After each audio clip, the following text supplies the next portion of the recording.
Hello বন্ধুরা, তোমরা সবাই কেমন আছো? আশা করছি সবাই খুব ভালো আছো। তোমাদের ভালোবাসা ও আশীর্বাদে আমিও খুব ভালো আছি। তো আমি চলে এসেছি আবারও নতুন একটা ভিডিও নিয়ে। আশা করছি তোমাদের খুব ভালো লাগবে।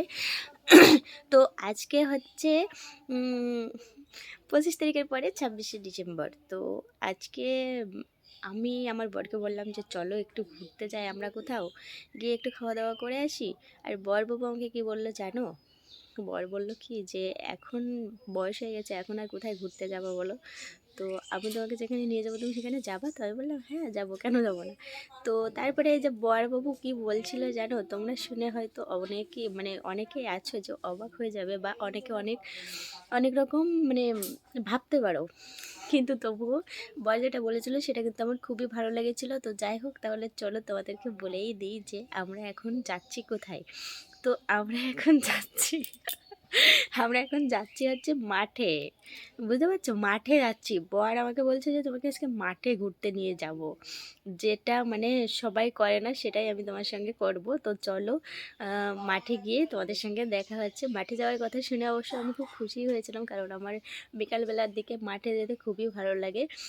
জানি না কার কার ভালো লাগে বা লাগে না। আমার কিন্তু বিশেষ করে এই যে এই টাইমটায়, এই যে চারিদিকে কত সুন্দর সবুজ, তারপরে হলুদ, সর্ষে ফুলে ঘেরা পুরো একটা মাঠ হয়ে থাকে না, আমার কিন্তু খুবই ভালো লাগে। তোমাদের কার কার ভালো লাগে অবশ্যই কমেন্টে জানিও। আর চলো তাহলে যাওয়া যাক, মাঠে গিয়ে তোমাদের সঙ্গে আবার দেখা হচ্ছে।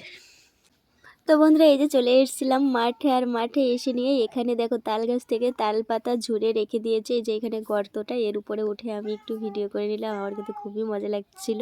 আর এই যে মেয়ে দেখতে পাচ্ছি, মেয়ে বলছে আমিও উঠবো, তো ওকে আমি উঠাইনি। এই যে দেখতে পাচ্ছি আমি এখানেই দাঁড়িয়েছিলাম। আর এই যে দেখো চারিদিকটা কত সুন্দর লাগছে দেখতে। আর এই যে দেখো আমাদের লেবু বাগান, এই যে বাগানে যাওয়ার গেট এইটা। তো ভালো ক্যামেরা ঠিক উঠছে না, কারণ আমি যেদিকে ক্যামেরা করছিলাম ওইদিকে সূর্যটা ডুবছিল, তাই জন্য অত বেশি ক্লিয়ার দেখা যাচ্ছিল না সবটা। তো এই যে বরবাবু দেখতে পাচ্ছ খড়ি খুঁটে বেড়াচ্ছে জমির মধ্যে দিয়ে। আর মাঠে এসে আমরা কিন্তু খড়ি নেওয়ার জন্যই খড়ি নেওয়ার উদ্দেশ্যেই মাঠে এসেছিলাম। এই যে লেবু গাছটা দেখতে পাচ্ছ, এই যে তাল গাছটা ঝুড়ে রেখে দিয়েছে না, ওই তাল গাছের হচ্ছে ওই ডালটা দিয়ে ওই লেবু গাছে ঠেকনো দেবে, যে এখন ফুল আসবে। তো এখন ওই নিচের দিকে যে ডালগুলো ঝুলে গেছে ওই ডালগুলোকে ঢেকনা দেবে। এই যে দেখতে পাচ্ছ, এই যে এরকম দেওয়া আছে। তো এই কাঠগুলো সরিয়ে দেবে, এগুলো শুকিয়ে গেছে একদম। আর এই শুকনো এই ডালগুলোকেই আমরা বাড়িতে নিয়ে চলে যাব। আর ওই শুকনো এই যে দেখো, দেখতে পাচ্ছ তাল গাছের দিয়ে করা। তো তারপরে এই যে দেখো একটা লেবু ছিঁড়ে নিয়েছে আমার মেয়ে, এই লেবুটা তুলেছে। এইটা কি লেবু তোমরা যদি কেউ বুঝতে পারো কমেন্ট করো। আর এই যে দেখতে পাচ্ছ একটা গর্ত, আমি বলছি এটা কিসের গর্ত? বড়বাবু বলছে কি এখানে না শিয়াল থাকে, তুমি জানো? আমি বলছি ধুর, শিয়াল এখানে কি করে থাকবে? বলছে গর্তটা দেখে বুঝতে পারছো না, অত গভীর, সত্যি খুব গভীর ছিল গর্তটা। আর এই যে দেখো ওই লেবুটা না আমার মেয়ে এই গাছটা থেকেই ছিঁড়েছে।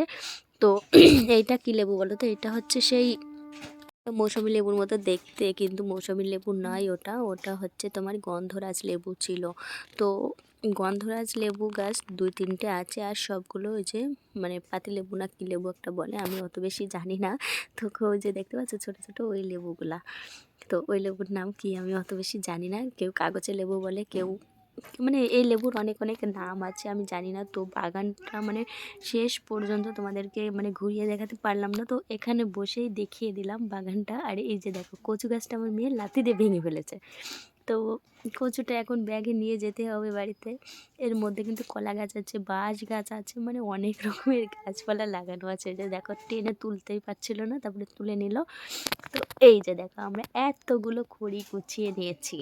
তো এই খড়িগুলোকে এখন বাড়িতে নিয়ে যাব। বাড়িতে নিয়ে যাওয়ার পরে আমি কিন্তু এটা দিয়ে রান্না করব, যেহেতু এখন শীতকাল। তো ভিডিওটা এইটুকুই বন্ধুরা, কেমন লাগলো অবশ্যই কমেন্ট করো।